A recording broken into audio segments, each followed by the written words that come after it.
ծրագրերի միջոցով այսպես վերականգնվում է հոգևոր մշակութային քարտեզագրությունը։ Մենք փորձում ենք մասնավորապես մի ամբողջ քարտեզ կազմել հայ վանական մշակույթի, նույնացնելով ծրագրերը, փորձելով հասկանալ գրչին, գրչության վայրը եւ այսպիսով ֆիքսելով, թե որ վանքում, որ դարաշրջանում որքան ծրագիր է ընդօրինակվել, որքանը չի պահպանվել ըստ այլ հիշատակարների, ինչպիսի գրիչներ են գործել, ինչպիսի կենդանություն է եղել եւ ինչ առանձնահատկություններ են եղել, ինչպիսի ծրագրեր են գաղափարվել։ Ուրեմն ծրագրի յուրօրինակության մասին խոսելիս հատկապես երաժշտական առաջին հերթին բնականաբար մենք պետք է խոսենք գրչի ներկայության մասին, որովհետև սա մի ընթացք էր, երբ գրիչը խազագրելով, աղոթելով, երգելով գրում էր ծրագիրը եւ տեսնում եք այս մանրուսման օրինակի մեջ սա երևում է, որտեղ գրիչը ամեն անգամ, որտեղ կետեր կան, գրչի հավելումներն են, այն բնագրերի ավարտին, որտեղ կա ողորմյա մեծ բառը, օրինակ վերևը Իհուդ քո Քրիստոս եւ կեցո է գրած, կեցո պտիվնի, տեսնում եք, որ ավելացրել է ըսմեղապարտիկս Գրիգոր ամեն, մյուսի տակ զեղքելի գրող այս հմսակավ մտածս Ահվոտ գրույս ստարտամյար մեղող Գրիգոր աղաչեմ հիշել իտեր, զեղքելիսս Գրիգոր հիշեցեք իտեր ամեն, ուրեմն ավելացրել է միտեր ողորմյաներից հետո մեղապարտիս Գրիգորի ավելացրել է իր անունը, այս ճոխ ծրագրի գրչի մասին է խոսքը, այստեղ նույնիսկ հաճախային ծրագրերում, որոնք երաժշտական չեն, դուք կարող եք գտնել գրչի նման երգեցիկ ներկայության հետքեր կամ երգեցիկ հորդորներ, որոնք խազագրված են, այսինքն գրիչը երգել է այս ծրագիր գրելիս, ինչպես Հալեպի Սաղմոսարանում, Սաղմոսները ընդհանրապես համարվում էին այսպես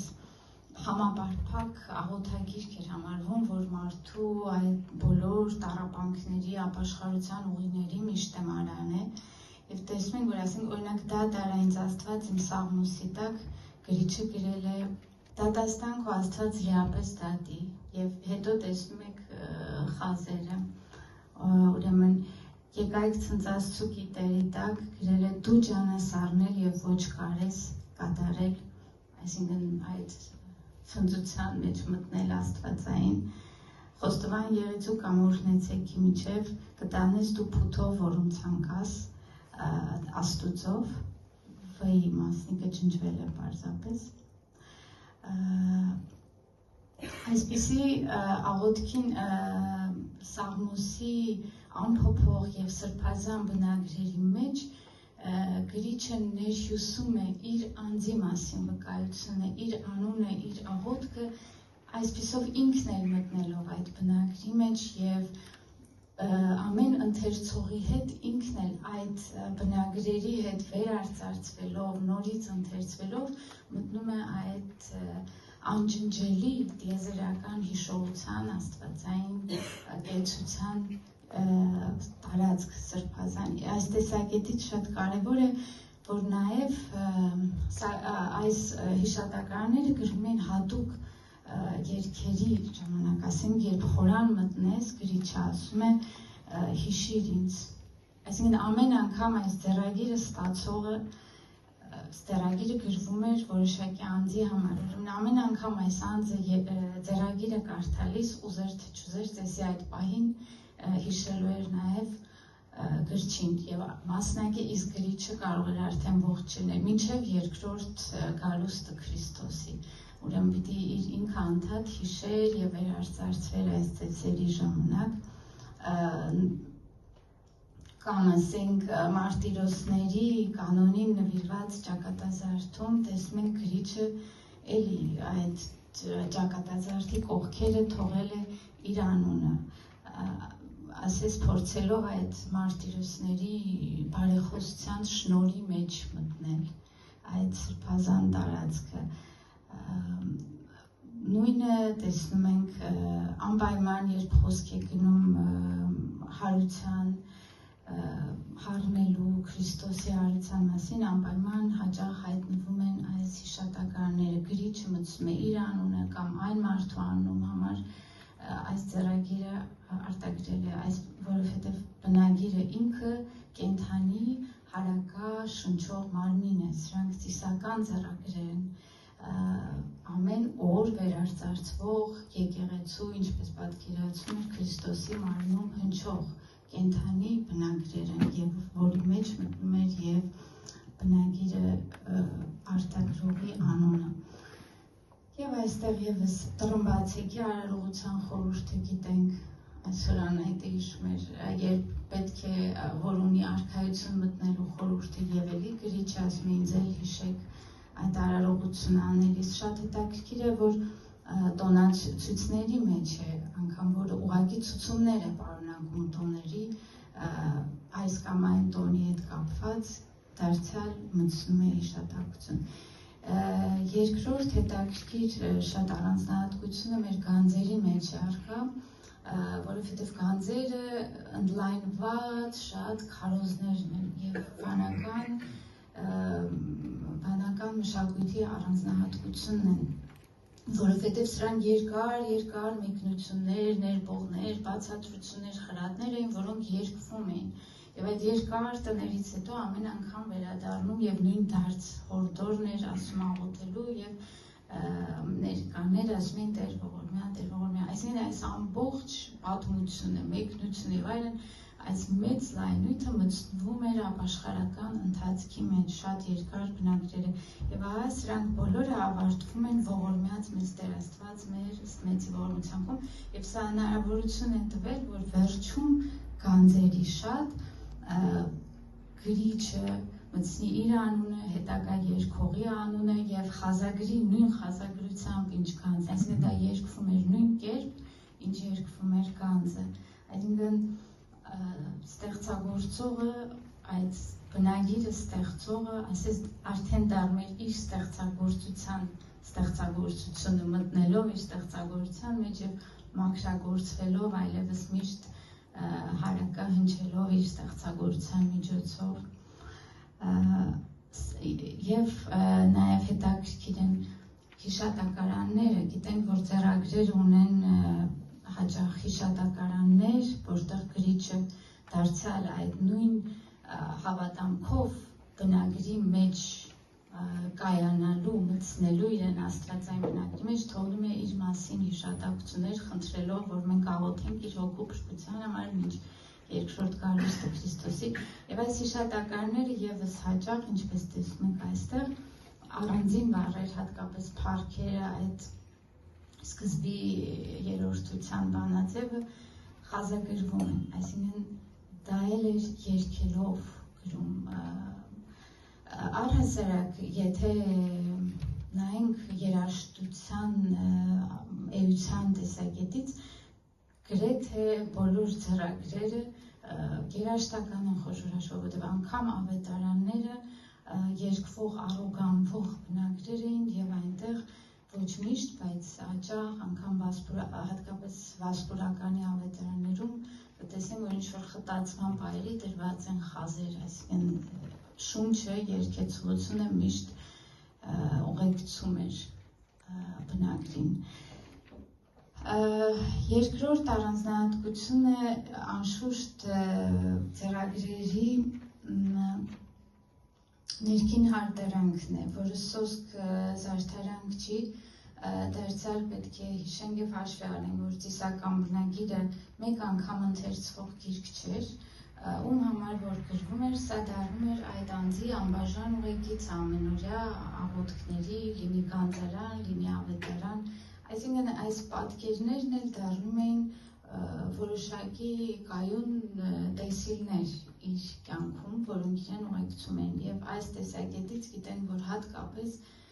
մեծ խորհրդական նշանակություն են ստացել մեր ավետարանների խորանները, որպես նախամուտք դեպի ավետարանի սրբազան բնագիր, և հատկապես այս հայ միջնադարյան